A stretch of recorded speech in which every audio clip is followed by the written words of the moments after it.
నామంలో చేరి వచ్చిన మీకు వందనాలు తెలియజేస్తున్నాను. ఎఫెసీయులకు రాసిన పత్రిక 2వ అధ్యాయం 8వ వచనం నుండి మాట్లాడబడింది. ఎఫెసీయులకు 2:8 నుండి మీరు విశ్వాసం ద్వారా కృప చేత రక్షింపబడి ఉన్నారు. ఇది మీ వలన కలిగినది కాదు, దేవుని వరమే, క్రియల వలన కలిగినది కాదు కనుక ఎవడును అతిశయింప వీలులేదు. మీరు విశ్వాసము ద్వారా కృపచేతనే రక్షింపబడి ఉన్నారు. రక్షణ అనేది మహాదేవుడు కృపచేతను పిలుస్తా ఉన్నాడు. రక్షణ కృపచేతను గురించబడే రక్షణ.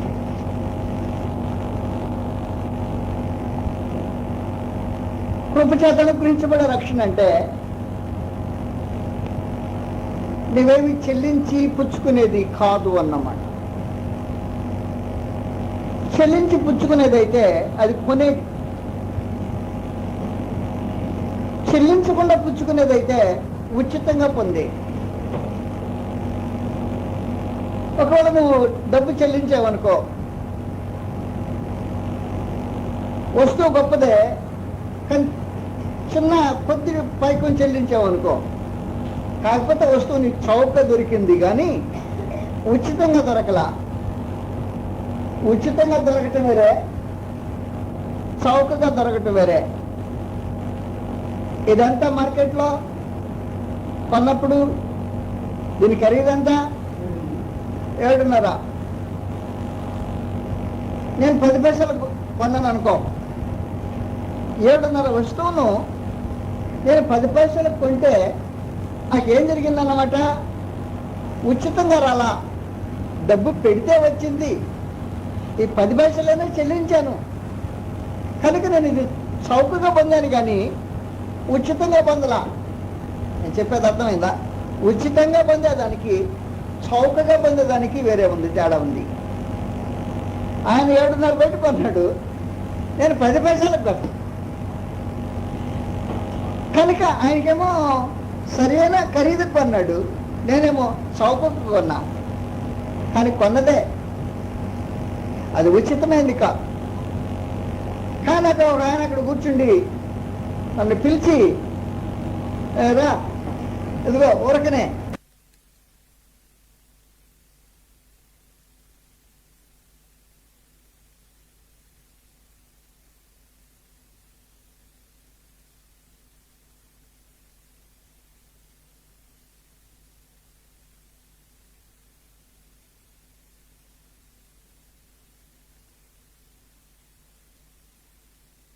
తీసుకో అన్నాడు అనుకోండి, నేను వచ్చి ఊరకనే తీసుకునేది, డబ్బు లేకుండా కొనేది కదా, డబ్బు లేకుండా పొందేది కృపచేత పొందేది. అది కృపచేత పొందేది అంటే డబ్బు పెట్టుకునేది కృపచేత పొందేది కాదు. యెషయా గ్రంథంలో మహాదేవుడు దప్పిక కొనిన వారిని ఉచితంగా పిలుస్తూ ఉన్నాడు. విచిత్రమైన పిలుపది. 55వ అధ్యాయం యెషయా గ్రంథము మొదటి నుండి, దప్పికొనిన వాళ్ళారా నీళ్ల యొద్దకు రండి, రోకలు లేని వాళ్ళారా మీరు వచ్చి కొని భోజనము చేయండి. రోక లేకపోతే అలాగ వచ్చి కొంటారండి. రోకలు లేకుండానే వచ్చి కొని భోజనం చేయండి. రండి, మళ్ళా రోకలు లేకపోయినను ఏమియు నియ్యకయే ద్రాక్షరసము పానము చేయండి. కనుక ఆయన ఏమంటున్నాడంటే, రోకలు లేకపోయినను ఏమియు నియ్యకయే. కాబట్టి ఇప్పుడు కృపచేత అనుగ్రహించబడే రక్షణ ఈ కృపా పిలుపు అన్నమాట. వాస్తవంగా ఈ కృప యొక్క పిలుపు ఏం చేస్తుందంటే, దప్పిక కొనిన వాళ్ళరా నీళ్ళ యొద్దకు రండి, డబ్బు లేని వాళ్ళరా వచ్చి కొనండి. డబ్బు లేకపోతే కొనేది అలాగయా, నీకెందుకు? డబ్బు లేకుండా రారాదు, ఉచితంగా కొనేటట్టు చేస్తాం. రండి, రూకలు అంటే రూపాయలు అన్నమాట. ఇయ్యకే పనండి, తీసుకోండి. ఇదే దేవుని యొక్క కృపా పిలుపు. కనుక మీరు విశ్వాసము ద్వారా కృపచేతనే రక్షింపబడి ఉన్నారు. ఇది మీ వల్ల కలిగినది కాదు. అయితే ఇప్పుడు కృపచేత రక్షణ అంటే ఏంటో అనేక సార్లు మనుషులకు అర్థం కావటంలా. కృపచేత రక్షించబడటం. నేను పూర్వకాలంలో గజ దొంగనంతా లేదు, ప్లస్ గజ దొంగ కాకుండా భయంకరమైన వ్యభిచారం అనుకో, దానికి తోడుగా భయంకరమైన మోసగాడిని అనుకో, దానికి తోడుగా కూలిపోద్ది అనుకో. అవధానం ఒకటి భయంకరమైన తప్పులు అన్నమాట. ఏ ఒక్క తప్పుగా నాకు శిక్ష విధింపబడవచ్చు. ఆఖరి చివరికి చేసింది అదే తునం చేసినాన్ని ఖచ్చితంగా మన్నదాన విధింపబడవచ్చు. నన్ను తీసుకెళ్లారు. ఇప్పుడు ఈ పని చేసినప్పుడు మనుషులు లాగేళ్ళారు, కోర్టుకు తీసుకెళ్లారు.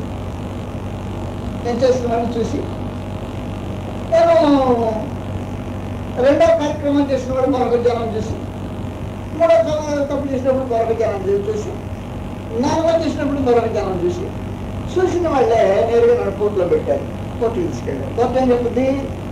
కోర్టు ఏం చెప్పుద్దంటే నేను నేరస్తుడిని, వాస్తవం. నేను కాదని చెప్పినా చూసిన వాళ్ళు నేరస్తులు అంటున్నారు. అప్పుడు నేరస్తుని కాకుండా పోతానా? నేను నిలబడిన కోర్టులోనే ప్రత్యేకంగా జడ్జే చూశాడు ఇవన్నీ కళ్ళతో. నేను నిలబడిన కోర్టు మీకు అర్థమైంది. నేను నిలబడిన కోర్టులో నేను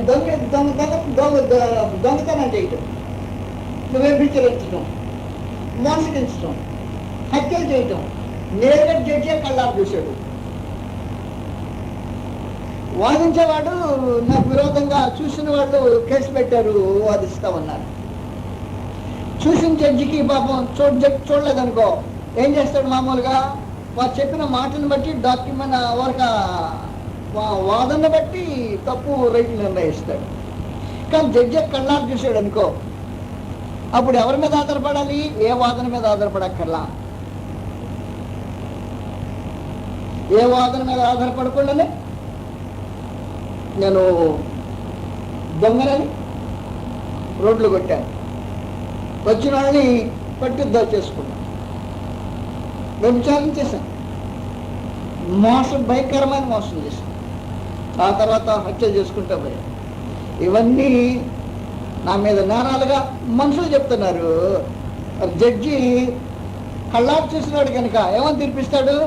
నేరస్తుడే అని ఆయన అంటున్నాడు.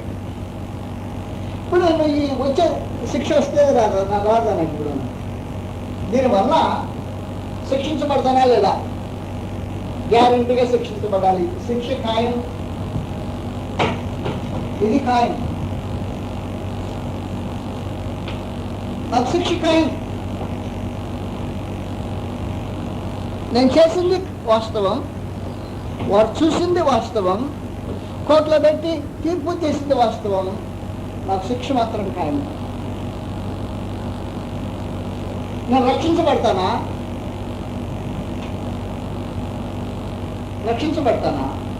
శిక్షను తప్పించుకుంటానా? తప్పించుకోవడానికి ఎలాగో అవకాశం ఉంటుంది? జడ్జి చూస్తే న్యాయ చట్టమే నాకు విరోధంగా మాట్లాడుతుంటే ఇలాంటి శిక్ష తప్పించుకోవటం అనేది రక్షించబడటం. ఈ రక్షణ అనేది గొప్ప చెప్పాలని గురించబడటం. అది ఎలా జరుగుతుందో మీరు జాగ్రత్తగా ఆలోచించాల్సిన అవసరం ఉంది. మీరు విశ్వాసం ద్వారా కృప చేతను రక్షింపబడిన, ఇది మీ వల్ల కలిగినది కాదు అంటే అన్నమాట. నేను రోడ్లు కొట్టిన దొంగలు కాకుండా పోతానా? నేను ఇప్పుడు ఆలోచన చేశాను అనుకోండి, ఇప్పుడు ప్రారంభించాను జీవితాన్ని. ఇవన్నీ చేసి అయిపోయిన తర్వాత ఇప్పుడు అనుకుంటున్నాను, ఏమనుకుంటున్నానంటే ఇక రోడ్లు కొట్టకూడదు, వ్యభిచారాలు చేయకూడదు, మోసాలు చేయకూడదు, కూలీలు చేయకూడదు అని తీర్మానం చేసుకుని ఇక్కడ నుండి ఈ క్షణం నుండి ఏ తప్పు చేయకుండా అన్ని మంచి కార్యాలే చేస్తా పోతున్నా. ఈ చేసే కార్యాలన్నీ మంచి కార్యాలన్నీ ఈ తప్పు లేవని చెప్పగలవా? ఇంతకుముందు తప్పు చేయలేదని చెప్పగలవా? చెప్పలేదు. ఇప్పుడు నుంచి మంచోడయా, కానీ తోటకి మోసగడేవాడు, దుర్మార్గుడయ్యా, దొంగయా, వ్యభిచారయా, ఘోరమైన వాడంతా తప్పు బాగుంది, వాడంతా కూడా చెడిపోయింది. ఇప్పుడు మంచి కార్యక్రమం చేస్తున్నా. గతంలో వాడిని నన్ను నీతిమంతుడని చేయడానికి కాదు, ఏది లేదు. ఇప్పుడు నేను ప్రజలకు ధర్మాలు చేశాను. ప్రజల ధర్మాలు అయితే రోడ్లు కొట్టుకుని కాకుండా పోతానా? ఆడపిల్లలకి పెళ్ళిళ్ళు చేశా, వ్యవసాయాన్ని కాకుండా పోతానా? ఒకసారి మంచి కార్యాలు ఎన్ని చేసుకుంటా పోయాను అనుకో. ఎవరైనా పడినోడిని తీసుకెళ్ళి హాస్పిటల్లో పెట్టా, ముందు చేసిన వాళ్ళు కాకపోతాను. కాబట్టి ఇప్పుడు చేసే మేళ్ళన్నీ కూడా, నీటి కార్యాలన్నీ కూడా గతంలో తప్పు లేదు అని చెప్పడానికి ఏ అవకాశం? నేను చెప్పేది మీకు అర్థం ఉందా? గతంలో దాన్ని ఇప్పుడు నేను మంచిగా ఉంటున్నాయా? ఇప్పుడు మంచిగా ఉంటే ఉండేవాళ్ళే కదా బాబు. గతంలో సంగతి చెప్పు. గతంలో నువ్వు చేసిన ప్రతి కార్యక్రమము శిక్షార్హమైనది. ఈ మరణకరమైన పాపాలు ఏ ఒక్క పాపానికైనా నువ్వు మరణించాల్సిందే. ఆజ్ఞాతిక్రమము పాపము, పాపమునకు వచ్చే జీతము మరణము. కాబట్టి ఆజ్ఞాతిక్రమించా, పాపం చేసి పాపానికి వచ్చిన జీతము మరణమే. నేను జడ్జి చూశాడు, నేను ఒకసారి మరణం కాదు, ఎన్నిసార్లు మరణమో తెలిసిన మరణము మరణము మరణము మరణం అవసరం. మొన్న కోర్టులో ఒక విచిత్రమైన కేసు. అతనికి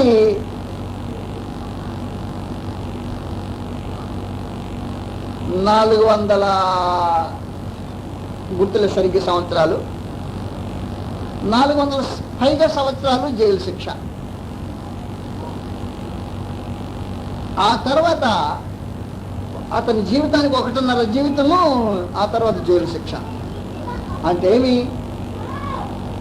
జైల్లో నుంచి ఇంకెప్పుడు తప్పించుకొని రావడానికి అవకాశం లేదు అన్నమాట. Guarantee jail. ఎన్ని సంవత్సరాలు? 430 సంవత్సరాలు, 36 సంవత్సరాలు అంతా వేసాడు అనుకోండి జైలు శిక్ష. ఈ 436 సంవత్సరాలు బతకబోతున్నాడా అంటే ఏమన్నమాట? నువ్వు జైల్లో పోయినాక ఈ బయటికి తిరిగి రావు, జైల్లో సావే నీ సావు అన్నట్టు జడ్జి మాట్లాడుతూ, నువ్వు జైల్లోనే సావు, నువ్వేం చేసినా కూడా బయటికి తిరిగి రావడానికి అవకాశం ఉంటుంది. 436 సంవత్సరాలు ఎదురికి బతకలేవు. ఇంకా ఒకరు బ్రతికేమనుకో ఉదాహరణకి, ఆ తర్వాత నీ లైఫ్ ఎంత ఉందో దానికి మన రెట్టింపు జైలు శిక్ష. అంటే ఎప్పుడెంత అవుద్ది? 400 సంవత్సరాలు ఇంత ముందు ఉన్నది, ఇప్పుడు మొత్తం 500 సంవత్సరాలు బతికాడు అనుకో, ఇంకా రెట్టింపు ఉన్నారా? కాబట్టి ఇంకే 750 సంవత్సరాలు జైలు శిక్షే. 500 సంవత్సరాలు బతికితే అంటే తిరిగి వస్తావా అంటే ఏమన్నమాట, నువ్వు చేసిన తప్పు ఇంకా జైల్లో నుంచి తిరిగి రావడానికి వీలు లేదు అనేసి జడ్జి. నేను గుర్తుపెట్టుకుంటే బాగుండేది. వాస్తవం మన రీసెంట్గా జరిగిన తీర్పు అది. మన దేశంలో కాదు, అమెరికా దేశంలో రీసెంట్గా జరిగిన తప్పుకు ప్రతీకారం అన్నా. ఇంకా జైల్లో నుంచి రావడానికి అవకాశం లేదు అని జడ్జి స్థిరం చేసి ఎప్పుడు రాలేవు బయటికి జైల్లో నుండి, నేను పంపిస్తున్నా ఇప్పుడంటే. కనుక ఒకవేళ న్యాయాధిపతి, నీతి గల న్యాయాధిపతి ఇక్కడి నుంచి నేను మంచిగా ఉంటున్నాయి అంటే గతంలో చేసింది అనుకో, రక్షణ ప్రాముఖ్యంగానే నీవు గతంలో చేసిన పాప శిక్షకు విమోచన, గతంలో చేసిన పాపం నుండి, పాపం యొక్క శిక్ష నుండి తప్పించబడటము, రక్షించబడటం. రక్షణలో మొదటి ప్రధానమైన కార్యక్రమం అది అన్నమాట. మీరు విశ్వాసము ద్వారా కృప చేతనే రక్షింపబడి ఉన్నారు. రక్షించబడాలంటే ఏం చేయాలో తెలిసిన, ఈ తప్పులు చేయనట్టుగా ఎంచబడాలి.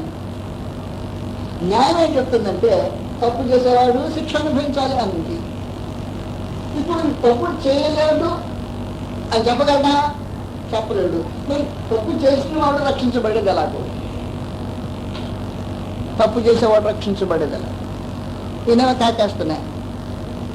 రోకలు లేని వాళ్ళరా, మీరు ఏమి ఇయ్యకనే ఉచితంగా రండి, ఇస్తాను పంట కొనుక్కోండి. కొనుక్కోవటానికి మా దగ్గర ఏమి లేదు కదంటే, కొనుక్కుందరు 2 వరకనే. పంటని డబ్బు కావద్దంటయా, మా దగ్గర ఏమి, మీ దగ్గర ఏమి లేదని నాకు తెలుసు. మీ దగ్గర ఏమి లేకపోయినా పంటానికి అవకాశం. ఇప్పుడు నేను చేసిన పాపము పోవడానికి ఏం చేసినా పోదు. ఏం చేసినా పోదని మీకు నిఘా గ్రంథం చెప్తా ఉంటే 6వ అధ్యాయంలో, నిఘా గ్రంథం 6వ అధ్యాయంలో మానవుడు చేసిన పాపం పోయే మార్గమే లేదు అని. నిఘా గ్రంథం 6వ అధ్యాయం. యెషయా, మీకా అనే ఇద్దరు సమకాలికులు, ఒకే కాలంలో బ్రతికిన వారు.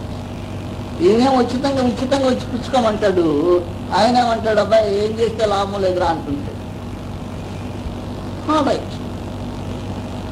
మిగతా గ్రంథంలో 6వ అధ్యాయంలో విచిత్రమైన సంగతులు రాయబడి ఉన్నాయి. 6వ అధ్యాయం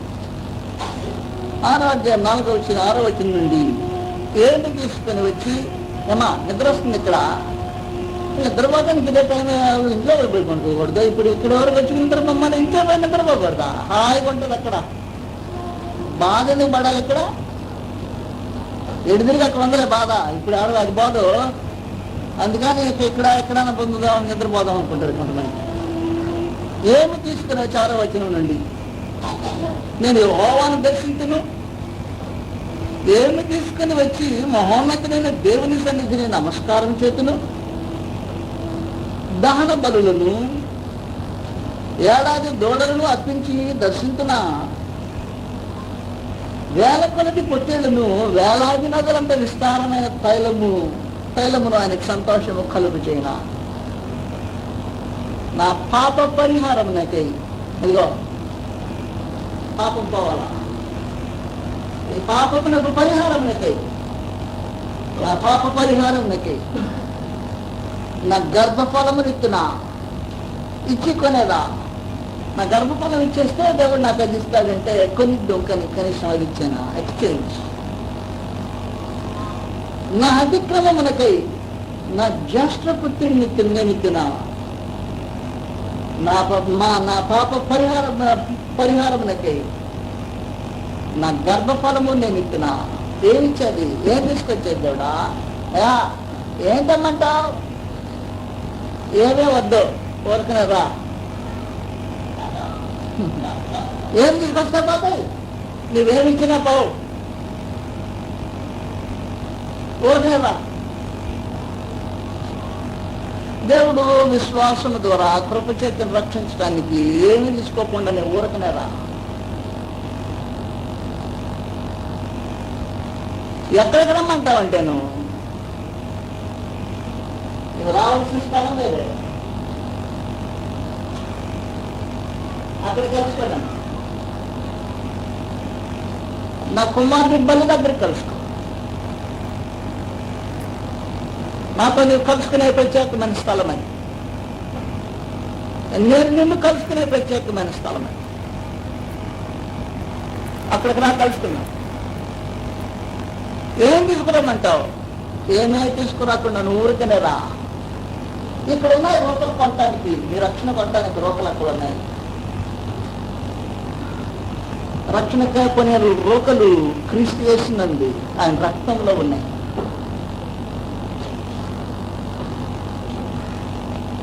యెషయా గ్రంథంలో 53వ అధ్యాయం, నువ్వేం చేసినా పాపం నీది కాదు.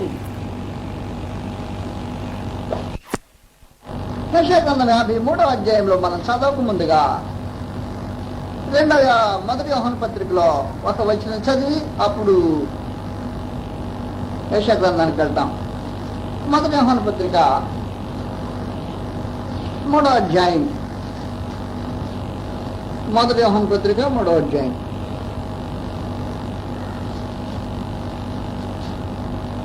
దేవుడు తన ప్రేమను అనుగ్రహించి కుమారులుగా పిలుస్తూ ఉన్నాడు. మనము దేవుని పిల్లలమని పిలువబడినట్లు మొదటి వచనం. తండ్రి మనకెట్టి ప్రేమను అనుగ్రహించను చూడుడి, మనము దేవుని పిల్లలమే. ఎలాగయ్యాడు దేవుని పిల్ల? 4వ అధ్యాయం. 4వ అధ్యాయంలో 10వ వచనం. మనము దేవుని ప్రేమించితిమని కాదు, తానే మనలను ప్రేమించి మన పాపములకు ప్రాయశ్చిత్తముగా ఉండనట్లు, మన పాపమునకు ప్రాయశ్చిత్తముగా ఉండనట్లు. జాగ్రత్త గుర్తుపెట్టు. ఈ పాపం పోతుందా? నేను పాపని కాకుండా మాంతానా? మాంతా ఎన్నికలు జీవితం. అయ్యా ఎన్నికలు చేయకుండా ఉంటానండి. మరి ఇప్పుడు సంగతి నేనేం చేయాలి? ఇప్పుడు సంగతి నేనే ఇస్తున్నాను నా కుమారుడు.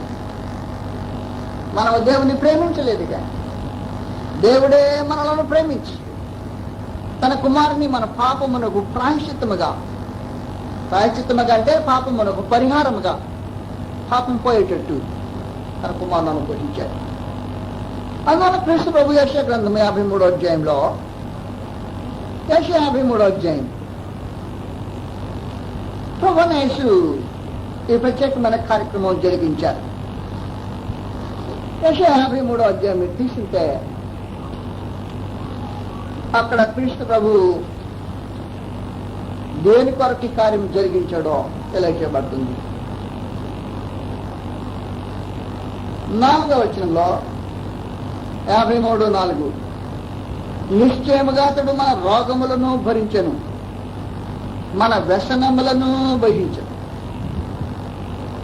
అయినను మొత్తబడిన వానిగాను, దేవుని వల్ల బాధింపబడిన వానిగాను, శ్రమనందిన వానిగాను మనం అతని ఎంచుతుమి. 5వ వచనం, దత్త మన అతిక్రమ క్రియలను బట్టి అతడు గాయపరచబడును, మన దోషములను బట్టి నలుగుగొట్టబడును, మన సమాధానార్థమైన శిక్ష అతని మీద మోపబడును. సమాధాన పడటానికి పరిశుద్ధులకు దేవుడు పాపైన మానవునితో సమాధాన పడటానికి మన సమాధానమైన శిక్ష ఆయన మీద మోపబడింది. జాగ్రత్త గుర్తుపెట్టుకోండి. ఎన్ని ఎక్కడ ఇదేంలో ఎక్కడ పోయినా జాగ్రత్త గుర్తుపెట్టుకోండి. మన అతిక్రమ 5వ వచనంలో మన అతిక్రమ, ఇది అతిక్రమ క్రియ, మన అతిక్రమ క్రియలను బట్టి అతడు గాయపరచబడింది, మన దోషమును బట్టి అతడు నలుగు పట్టబడి, మన సమాధానార్థమైన శిక్ష అతని మీద. మనమందరము గొర్రెల వలె త్రావ తప్పిపోతుంది. మనలో ప్రతివాడు తనకి ఇష్టమైన త్రావు కలిగిపోయాను. యెహోవా మన అందరి జాగ్రత్త గుర్తు పెట్టుకుంది. యెహోవా మన అందరి దోషములను ఎక్కడ పెట్టాడంట? అతని మీద. కాబట్టి ఇప్పుడు చెల్లించిన వాడు ఎవడన్నమాట. చెల్లించిన వాడు ఒక ఆయన రోకలు పెట్టి నీ ఉచితంగా కొనుక్కో. రోకలు ఎవరి? క్రీస్తు ప్రభుయి. కొనేది ఎవరు? నీవు కొనుక్కో. రోకలేమో ఒక ఆయన్ని, కొనేదేమో నీవు. ఇది గొప్పగా జరిగే కార్యక్రమం. అందుకే పిలిచాడు. రోకలేని వాళ్ళరా రండి ఉచితంగానే కొన్ని, దప్పికొన్న వాళ్ళరా ఊరకనే వచ్చి దాహం తెచ్చుకోండి. ఎక్కడి నుంచి వచ్చాను ఆ ప్రోగ్రాం పెంచుకోవడానికి వెళ్ళాను. ఇక్కడ ఒక ఆయన ఉన్నాడు, ఆయన రోకలు ఉన్నాయి అక్కడ. కనుక మనం ఆయన పొందిన దెబ్బల చేత మనం స్వస్థత కలుగుతుందా అన్న తర్వాత ఆయన వివరించిన సంగతులు మీకు అక్కడే ఉన్నాయి. నిశ్చయముగా ఆయన ఈ కార్యక్రమం జరిగించాడు అనమాట. యెహోవా మన అందరి దోషము అతని మీద మోపడు. కాబట్టి నేను రక్షించడానికి ఆ దోషము కళ్ళారు చూసినవాడు జడ్జి దేవుడా చూశాడు. కళ్ళారు నేను రోడ్డు దోచుకున్నాను, వ్యభిచరించినాను, మోసగించినట్టు, హత్యలు చేసినట్టు, భయంకరమైన తిరిగినప్పుడు ఇవన్నీ ఎవరు కళ్ళారు చూసినవాడు శిక్ష విధించి ఆయన కళ్ళారని చూసుకుంటున్నాను. ఏం తీసుకుని వస్తానంటే ఏమక్కర్లా, ఊరకరా పొందు. నేను ఏర్పాటు చేశాను వస్తే. కాబట్టి మీరు విశ్వాసం ద్వారా ఎలా రక్షించబడ్డారట? కృపచేతనే రక్షింపబడి ఉన్నారు. ఇది మీ వల్ల కలిగినది కాదు, దేవుని వరమే. ఈ దేవుడి వరము మనం ఆయనను ప్రేమించలేదు, కానీ ఆయన మనల్ని ప్రేమించి తన కుమారుని మనకు ప్రాయచిత్తము కాదు, నాకు పరిమాత్మను పొందేటట్టు అనుగ్రహించాడు. అనుగ్రహించేప్పుడు అంటున్నాడు, మీరు అక్కడికి రండి కావాలంటే. ఈ రోజున మనుషులు క్రీస్తు ప్రభు దగ్గర రావడానికి కష్టపడుతున్నారు. క్రీస్తు దగ్గరకు రావటం అంటే ఆయన శరీరమైన సంఘంలోకి రావటం. క్రీస్తు దగ్గరకు రావటము ఆయన సంఘంలోకి రావటం ఒకే ఒక సంగతి. క్రీస్తు ఆయన సంఘం వేరు సంగతులు కాదు. మహాదేవుని మనుషులతో సహాయం చేసే సమాధానపడటానికి రావాల్సిన స్థలం అది క్రీస్తులోనికి, ఆయన సంఘంలో.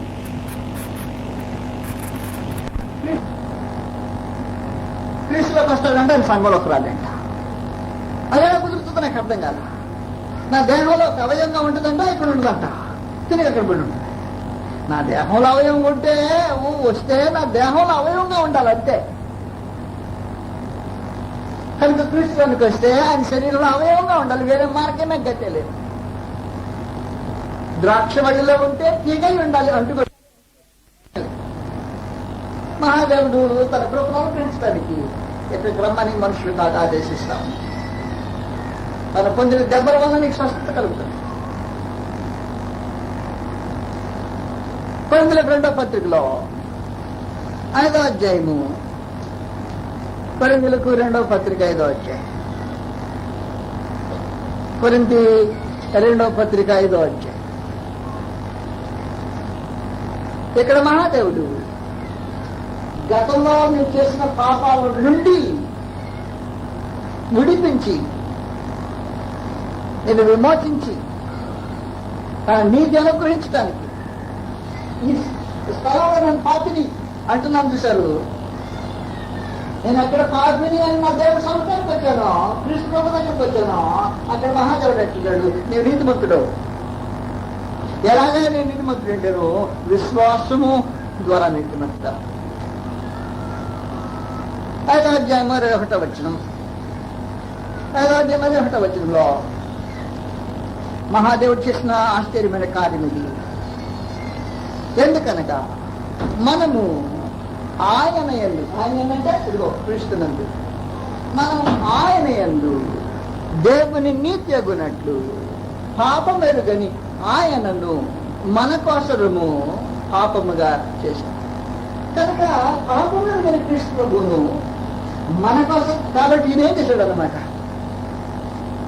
అందుకే క్రీస్తు ప్రభు ఇదిగో లోక పాపం మనం మోసుకొని పోవు దేవుని గారు.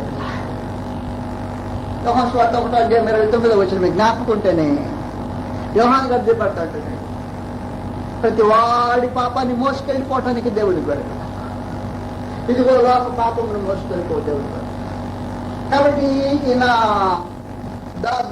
దారిదోపుళ్ళు, నా వ్యభిచారాలు, నా మోసాలు, నా కూలి హత్యలు, నా జీవితపు భయంకరమైన సంగతి మోసుకొని పోయి నా దేవుని కొరకు. ఈ దేవుని కొరకులా ఆయన నేనంటే దేవుడు నాకు నీతను పిలిచడానికి. గతంలో నేను పాపినేనా అంటాను, నేను చేసిన మాట వస్తున్నాయి. ఈ పాపం నుండి, పాపానికి వచ్చే శిక్ష నుండి రక్షించింది కృప చేత. నేనేం పెడితే కాదు, ఎవరు చెల్లించారు? ఇంకొక ఆయన చెల్లించారు. అందుకనే రోకలు లేనివాడారా ఊరగారండి అబ్బాయి, ఇక్కడున్నాయి రోకలు, అవి తీసుకొని కొనండి. మీకు టీ కొట్టులోనే ఈ మధ్యలో టోకెన్ సిస్టమ్ పెట్టారు. మీ ఊర్లో కూడా ఉన్నాయా? టోకెన్లు ఇస్తే అప్పుడు టియో టిఫిన్ ఏదో ఒక వస్తువులు ఇవ్వటం, హోటల్ ఇవ్వటం మొదలెట్టా. టోకెన్ తీసుకున్నామంటే ఆడిచ్చాడు అన్నామంటే ఈ కౌంటర్డే టోకెన్ లోకం ఎత్తున్నాడు. అది వచ్చింది కౌంటర్లో ఉన్న టోకెన్ లోకం వేస్తున్నాడు. అయితే నువ్వు అక్కడ తీసుకెళ్ళి టోకెన్ అప్ప ఇయ్యాల పొందాలంటే మాట ఇలాంటున్నాడు. నాకు డబ్బులు లేవా టోకెన్ మాట అనగాడు. డబ్బులు అక్కర్లేదు వాళ్ళు, నేను ఇస్తా టోకెన్ మాట. ఆయన టోకెన్ ఇస్తాడు ఇక్కడ కూర్చిపోయినా. అప్పుడు నువ్వేమవుతావు తీసుకెళ్ళి అక్కడ ఇచ్చేవాళ్ళతో పన్నద్దనా, నీ డబ్బు పెట్టి కొన్నావేంటి, నీ డబ్బు పెట్టి కొనలా. కాబట్టి మీరు విశ్వాసం ద్వారా ప్రభు చేతని రక్షింపబడి ఉన్నారు.